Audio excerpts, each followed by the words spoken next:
First News with Keeler in the morning on WIBX and WIBX950.com. But the driver was, according to state police, the SUV carrying Hochul struck a vehicle that was stopped and turning left while traveling east at around 5:48 p.m. at the end of the week last week, Thursday.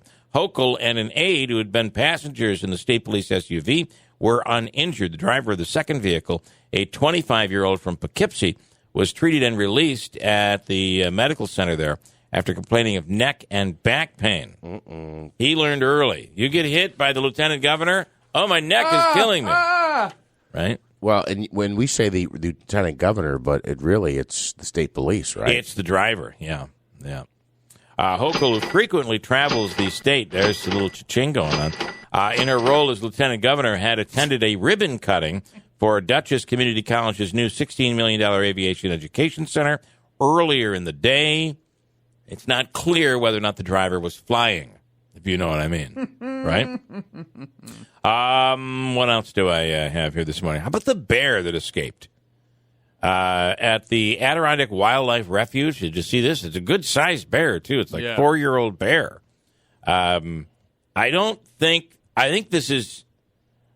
think it's like the second time this bear has escaped from this refuge. Really? Yeah. Is it Yogi? Smarter than the average? Apparently smarter than the average bear. What's depressing is it's allegedly a 250-pound bear, and I'm 230. And it's considered a big bear. You're a big bear, Andrew. Mm-hmm. Wasn't that from what's the movie with John, the heavy guy? He was in Great Outdoors. John Candy. John Candy, yeah. Big bear. Toby Keith, Big bear. the Toby Keith show, which has been on hold, has now been rescheduled for July 30th. Anybody have tickets for that one? No. If you do, it's 100% capacity at the Adirondack Bank Center. Pretty awesome. I think that's pretty good news, right? That's great. That's a little taste of what you're going to get coming on the heels of the new Comet season. And as a matter of fact, tickets. I wonder how many tickets are available for that opening game as they open up with the Devils. That game should sell out. Yeah, I would imagine that it will, if it hasn't already. You know, speaking of the Devils, I put up a story over the weekend. There is a young man, a 15-year-old, who lives near Drayton, Ontario, Canada. Okay. And he and his brothers and his father are big Canucks fans. So apparently he's got a hand for design, and he designed new Utica Comets black and red jerseys. You can actually check out the story on our website. It's not anything official with the team. He just thought, hey, this is what I think it should look like. Yeah, and they actually look really good and very modern. And included in there is a story because on spring break in 2019, instead of going to someplace warm, I don't know if there's any place warm in Canada, but they decided instead of going someplace warm for spring break, they were going to visit Utica, New York to see the Utica Comets play some hockey over the break. That's really cool. So they actually made a family trip out of it. So they're big Canucks fans, and because of that, we're big Comets fans. So I guess they threw this out there. And they actually had some good things to say about Utica, too. They loved it. That's pretty cool. And Stephon Diggs says this is his requirement for this season. Apparently this year the NFL, or in years past as well, but the NFL allows teams to wear different throwback jerseys and throwback helmets, that sort of thing. He wants to make sure that this year the team will be wearing one of their championship helmets styles from back when the Bills were a winning football team in the early 90s. Correct. So it's the white helmet with the blue buffalo there, with the stripes going down the middle. Isn't that what they have now? I guess I don't know what they have now when I really think about it. I think they have the white now. Didn't that era they had the red helmet with the blue buffalo? Maybe that's what it.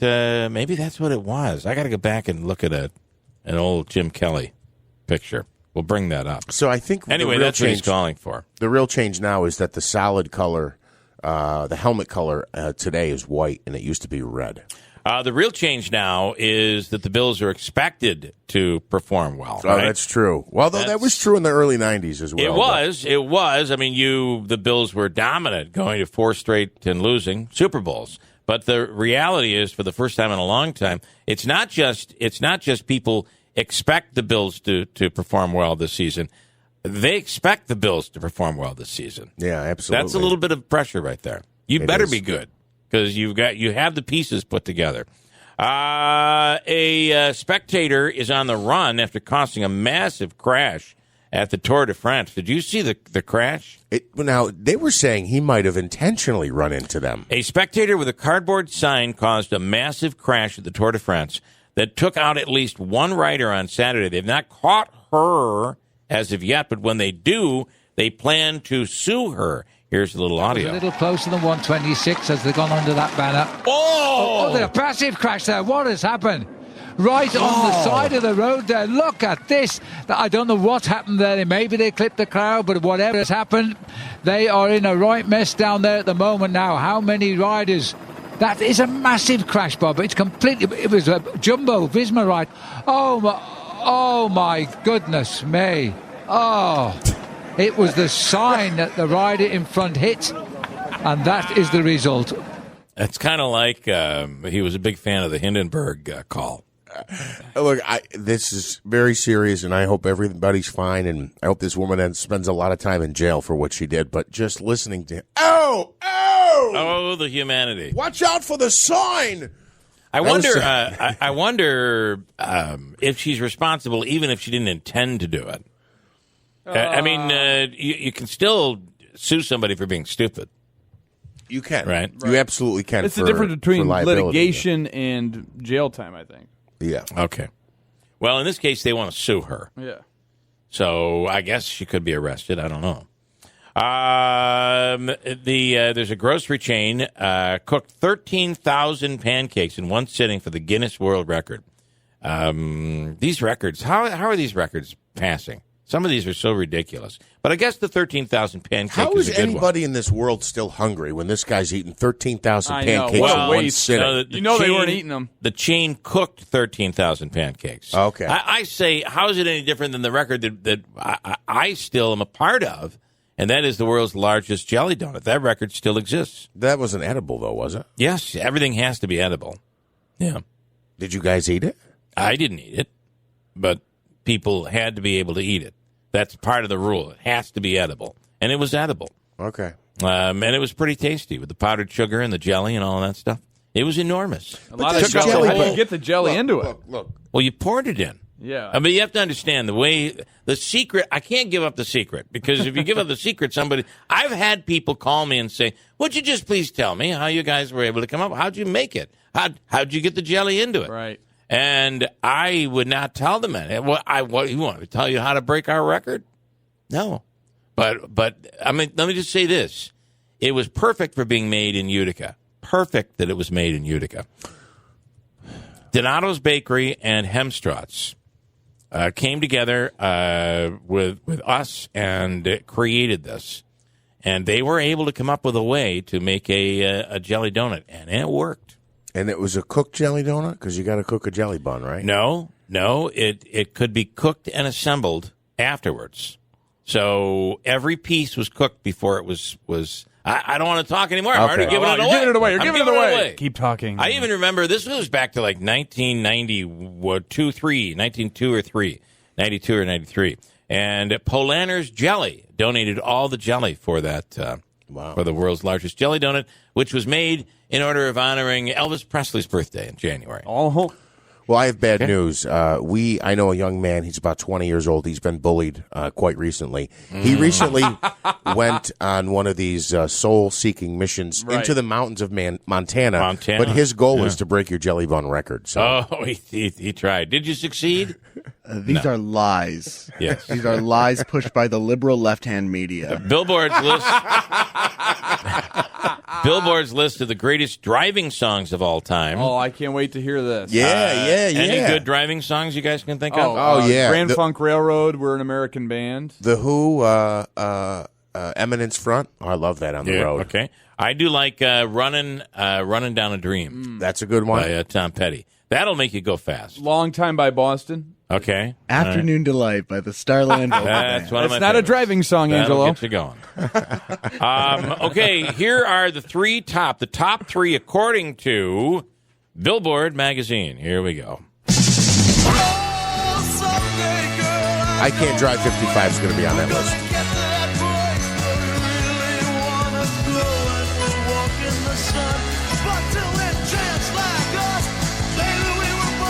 To drive. Okay. Really? I don't see this one as a Really? driving song. She's driving, technically. Yeah, but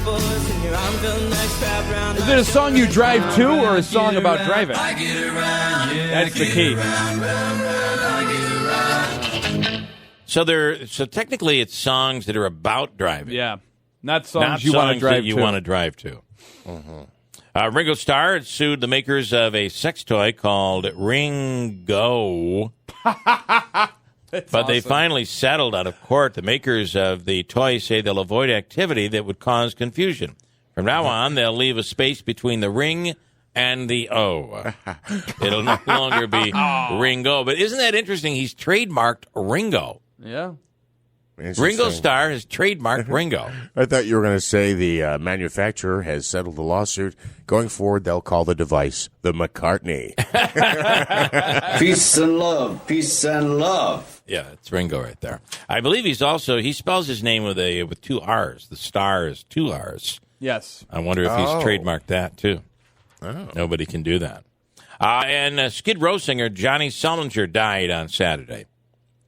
Skid Row singer Solinger, who took over for Sebastian Bach in 1999, died on Saturday. I don't know how old he was, but here's a little clip that might ring your bell. And when you needed me, I came through. Remember yesterday. Okay, remember that one? He died.